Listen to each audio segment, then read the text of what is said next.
I drove Gloria back to the diner, but refused her invitation for a free lunch, as eating was the last thing on my mind at that moment. I kissed her very warmly and held her in my arms for what seemed like an eternity. "Bill, are you okay?" she asked. "Promise me that you will never keep secrets from me, of any kind, no matter how bad they are. Will you promise me that?"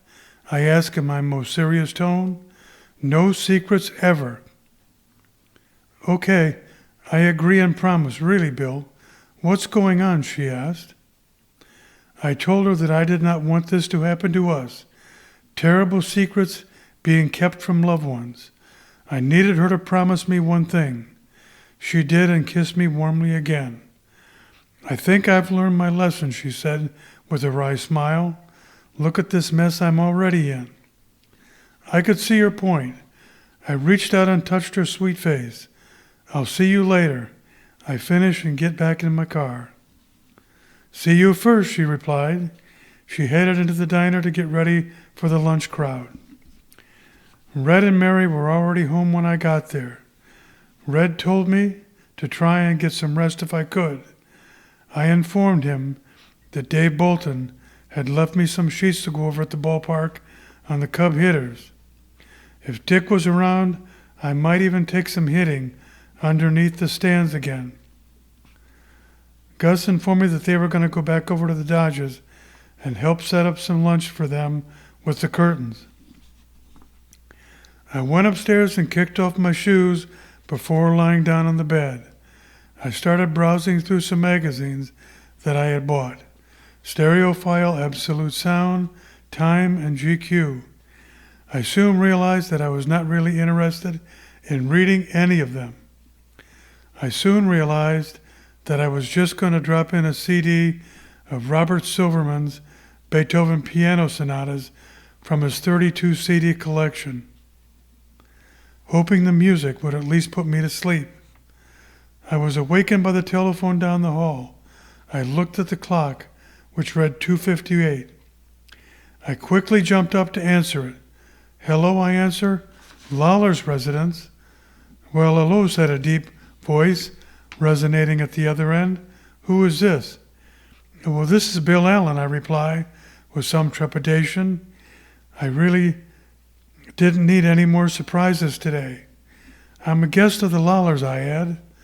"The Lollars are over at the Dodgers. I can give you the number if you like." "Well, Bill, we finally get to meet," said the voice. "This is Bob Lollar. I just wanted to tell Mom and Dad that I'm still coming.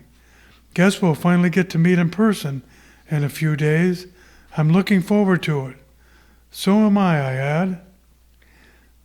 "I hear you're really tearing it up, from what Dad tells me," he adds. "Good for you. They needed someone after last year. Dad says you're the real deal. I hear you can pitch some as well." "Well, I can throw a little bit, I guess. Bragging is not one of my strong suits." "Well, from what Dad says, it's more than a little bit," Bob adds. "Well, listen, just tell the folks I called, and I'll see you all soon. Take care." With that, he hung up, not waiting for me to reply. Must be counting his cell phone minutes, I thought. I went back into the room and took out some paper to write Gus and Mary a note about Bob's call. I needed to get to the ballpark. I put on my shoes, took the note and put it on the table. I stopped off at McDonald's and polished off a number 1 and took the last of my Coke with me on the ride to the park. Not quite the training meal I needed, but it sure tasted good, which is a bad sign of my dietary habits. Dick's car was in the lot, and Jocko was manning the parking lot as usual. "Hey, Jocko," I said warmly, "see anybody suspicious around here lately? Any Cub spies?"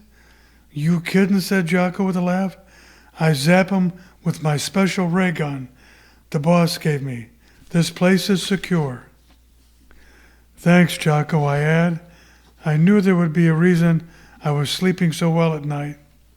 With that, I gave a wave and drive up to the players' lot and go inside.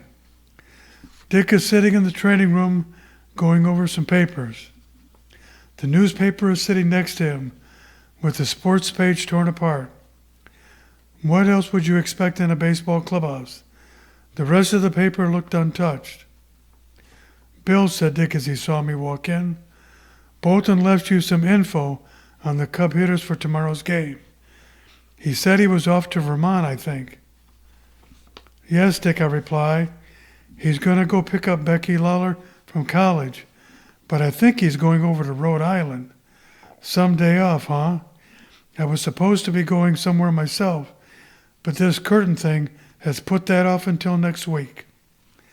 Yeah, I heard about the curtain thing on the radio, Dick added. Cocaine. Who would have thought that would have been a part of it? This is going to make all of our lives difficult for a while, he said, shaking his head. The league is not going to take any players going undetected for drugs without a big investigation into this random testing that is supposed to be going on. I hadn't thought about it. Well, for those of us who have nothing to hide, it will be just an inconvenience.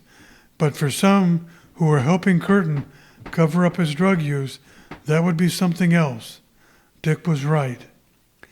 Dick hands me the computer printout from the Cub hitters, including ones just up from the Rookie League and Class A. A couple of rookies have made the big jump to Double A just like I did. That would be worth looking out for. Here you and Gloria are back together. Good for you, adds Dick. She's some beautiful girl. You guys belong together, just like Ken and Barbie.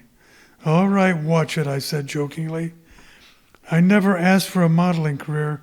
I just want to play baseball. And I'm not looking to be on the cover of GQ or anything. Don't worry, said Dick. It will happen whether you want it to or not. Comes with the territory. Can we just go hit some balls and make this a productive afternoon, I ask? Unless you want to become my agent. I can assure you, Dick responds, it probably would pay more than this job. This does come with more job security, though. Once you get old and wrinkled, you'll be yesterday's news, kid. Then where will we be? Come on, we got some work to do, I conclude. We'll deal with this agent stuff later. We start walking down toward the hitting cage, and I'm looking over the sheet with the Cub hitters on it as we walk. Don't worry about memorizing everything on those sheets, Dick says. Myers will be charting your pitches for you tomorrow night, and he will feed Bolton info on how to consider pitching each batter. You'll have the final say on pitch selection, but usually this info is pretty accurate about a player's tendencies. We walk into the cage area and close the door. Come on over here, I want to show you something I made that might help you. It was the strangest contraption I ever saw. I moved around a plywood structure that has open vegetable cans stuck in it. Holes drilled out to the same diameter of the cans. It is 4 foot by 8 feet tall and held up with a 2x4 frame, slightly tilted back. There is green and red Christmas lights in the back of each can and wires running all over the place. The cans fill the center space of the plywood, about the perfect size and position of the batter's strike zone. The vertical edges are over the black rim of the plate. The top and bottom edges are near the E's and at the letters of a 6 foot 2 inch player. The entire strike zone is filled with these cans and can be turned on and off at will. It's pretty amazing. Bill, I'm going to stand back a bit and show you what I've created. You should like this. He flips on a row of red lights that are near the center of a normal strike zone. These areas do not belong to you if you're the pitcher, said Dick. They belong to any good hitter in just about any league. You might get by throwing a pitch in this area, but only if you can throw 95 plus, or if the batter is taking all the way. This is the area where 20-game losers go to die. If you want to join them, just pitch in this area most of the time. He turned off the lights and turned on 3 green rows of lights on the outer edges of the strike zone, across the top near the letters. "These belong to you most of the time," said Dick. "The bottom here is where the sliders kill most hitters. A good fastball can live up here. Across the top is where you walk the ladder on a hitter, and most can catch up to good high heat. The most of the good hitters can do is foul off these. You can turn it around for a left-handed hitter. Remember, though, that each hitter has pitches they can handle, and each hitter is different. You must try and play to their tendencies and weaknesses if you intend to win most of the time.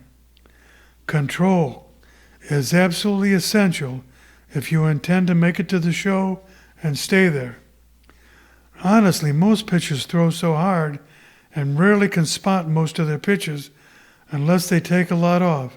Then it's just batting practice in the game. Control is the key.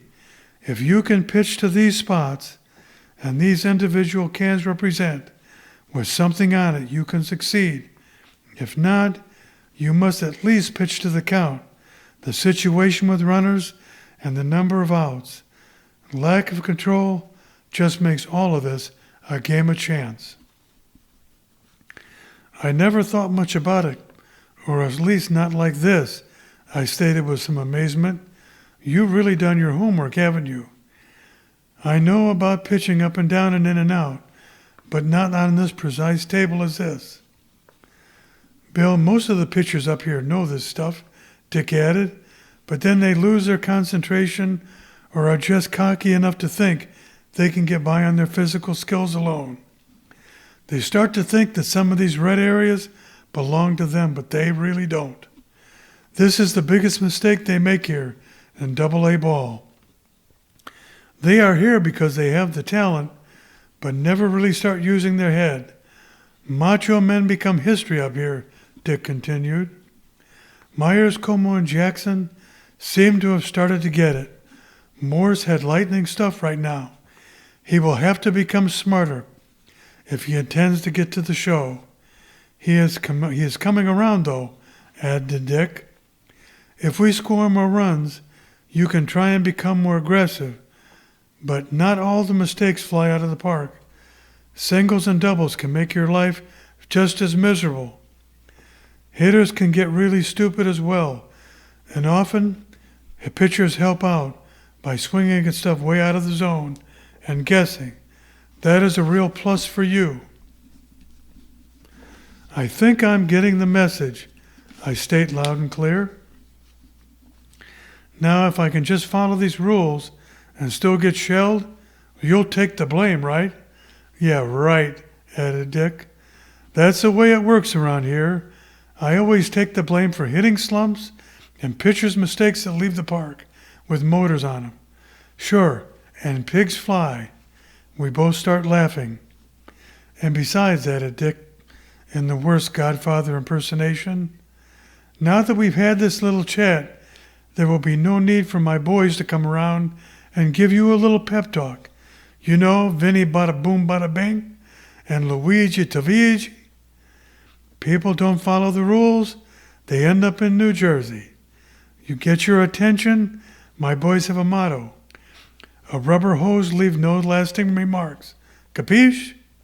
"Yeah, I think I get it. Make sure the boys know I understand, and I don't need no stinking visit from them, okay? I join in the fun. We're just one big happy family here. No problems." "Can we get in some hitting now?" I ask. "I may need to drive in some extra runs for myself tomorrow." "Okay, let's go," said Dick. We finish batting practice from round 5, clean up our balls and gear, and head to the locker room. It was kind of eerie being the only ones in the clubhouse. I started to get a little nervous about thinking pitching my first game tomorrow. Dave left a message in the clubhouse phone saying he picked up Becky all right and should be home by 8. I would be getting to meet another Lollar in a few hours. I ride by the diner only to find Gloria had gone home a little early, as it got a little slow around 4. and the night girl came in early. So I drove over to Gloria's house, and Mrs. James answered the door. "Hi, Bill," said Miss James. "Come on in. Gloria's upstairs taking a shower, and will be down in a minute. Can I get you some lemonade or some iced tea?" "That would be nice. Lemonade if it's no trouble." "No trouble at all," she replies. "Come on into the kitchen with me, will you?" And I follow her into the large kitchen. "I hear you and Gloria are taking a little trip next week to California," she said, stated Mrs. James. "That'll be nice for the two of you." She continued to prepare our lemonade. I knew that she did not know the reason for our trip at all. Maybe it was just as well. What did I know at this point? I'm going to leave a sleeping dog lie, as it were. We sat at the kitchen table to have our lemonade. I could hear Gloria coming down the stairs in the hallway.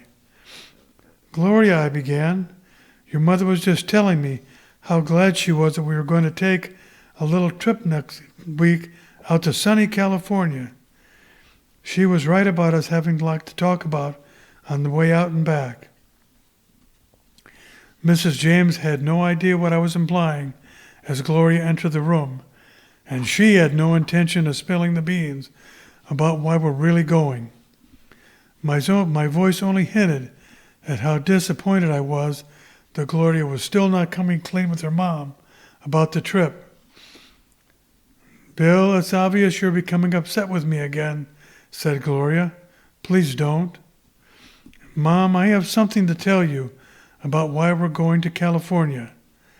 I'm going to apologize to someone from something that I did maliciously. I have caused great harm to a number of people, and I need to make it right if I can, and Bill has offered to take me there. It really was his idea anyway. It's something that I must do." "Gloria," said her mom with great concern, "what could you have done to anyone? We don't know anyone in California." Gloria had a hard time holding her head up as she told her mom all about Bob's recruiting nightmare, the whole story about what she did to Chris and Tavi, everything. She told her mom how much all of this would hurt her and how she'd let her feelings for Bob get in the way, making her do something very stupid.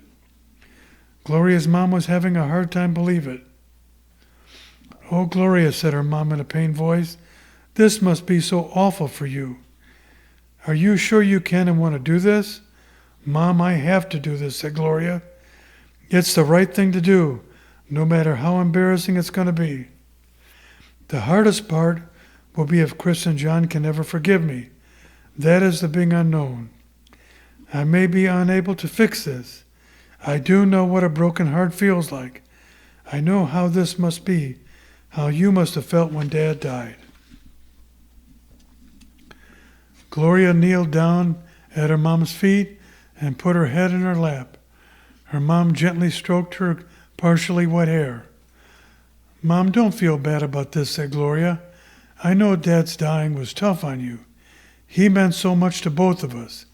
We can work this out with Bill's help. I love you both so much, and I'm so sorry." Tears were streaming down her face. I left the two of them alone as I walked into the living room. I looked out the front windows and saw what a beautiful day it was. Kids were riding their bikes outside on the sidewalk. The lady next door was playing with her dog. Across the street was an old man cutting his grass, what little grass he had. He had one of those little old rotary